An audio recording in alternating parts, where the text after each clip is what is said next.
You may have noticed, sisters and brothers, that we are about a third of the way through of the NFL season. We are a third of the way through the NFL season. We're in uncomfortable territory, yes? The Kansas City Chiefs are 3-3. Uncomfortable territory to be sure. And yet, we know, sisters and brothers, the Chiefs last year seemed to be on fire, and they went 12-5.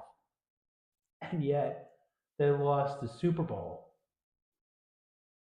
2023, you remember all the way back to 2023? It was a little dicier. They had a winning record, certainly.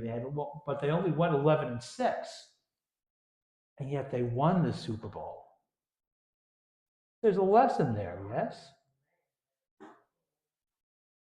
What's that? I'm getting assistance from my homily. I don't usually get that. Peanut Gallery. I'm not even old enough to remember that show. Anyway, there's a lesson there, sisters and brothers, about the virtue, about the value of persistence. Neither being satisfied with success nor being discouraged with difficulty. Jesus tells his disciples, Jesus tells us a parable about the necessity for them to pray always without becoming weary. He tells us a parable about the necessity for us to pray always without becoming weary, neither being satisfied with our success, nor being discouraged with difficulty. We hear how the bold widow, persistent to the dishonest judge, render a just decision for me against my adversary. And finally, the dishonest judge relented. Because this widow keeps bothering me, I shall deliver a just decision for her. We heard, sisters and brothers, in the first reading, we heard how Moses leading the people of Israel from Egypt to the promised land, leading them that long sojourn from slavery to freedom, got waylaid several times. And one of those waylays came from Amalek, who came and waged war against Israel. And we heard how Moses sent his aide-de-camp, Joshua, to go fight and lead this army against the army of Amalek. Joshua, you know, is just a different version, a different form of the name Jesus. It means God saves, yes? Joshua, son of Nun, goes and leads the army of Israel against the army of Amalek. And Moses goes up on the top of the mountain to pray for Israel. And as long as Moses kept his hands raised up, Israel had better of the fight. And we heard, didn't we, how Moses' arms got tired, so Aaron and Hur had to go keep his arms raised up. In the same way, sisters and brothers, as we strive for persistence in our prayer, neither being satisfied with success nor being discouraged with difficulty, we lean on each other. We need each other to keep ourselves raised up in our prayer. We come to Mass. Some of us come to Mass every day.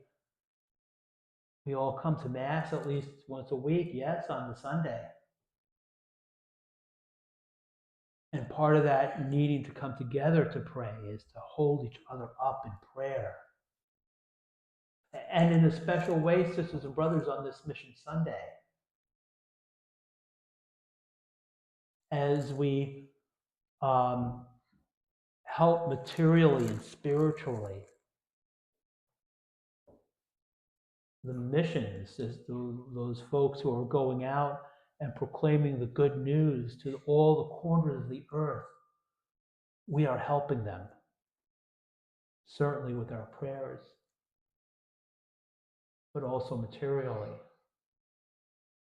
confident that their help and our help is from the Lord who made heaven and earth. The Chiefs are 3-3. My Jets are 0-6. And certainly Coach Glenn, head coach Glenn, talks about having a longer term view of his coach term as head coach. But yet, any of us who've seen a Jets game know that there's a lot of lack of discipline, a lot of penalties, a lot of distraction that creates that 0-6. And there's a lesson there too, because prayer is important. Prayer is essential, but prayer is not enough. Because we need to act in concert with the things that we are praying for. And more to the point, not to avoid acting against the very things that we are praying for.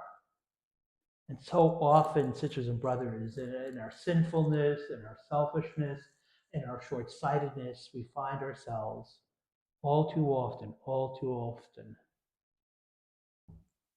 acting against the things that we are praying for. So our prayer is accompanied by our conduct so that we can remain faithful to what we have learned, remain faithful to what we believed, so that through the fruit of our prayers, we may always conform our will to God's and to serve His majesty in sincerity of heart, so that we who belong to God may be competent, equipped for every good work, neither being satisfied with success nor being discouraged with difficulty.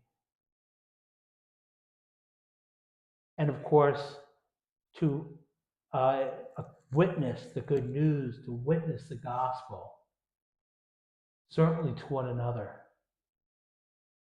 in a special way on this World Mission Sunday, to witness the gospel, witness the good news to the four corners of the earth, and most of all, and most difficulty, witness the gospel to ourselves, being persistent, whether it's convenient or inconvenient, so that when the Son of Man comes, you will find faith on the earth. When the Son of Man comes, you may find faith in our hearts. Praise be Jesus Christ. Yeah.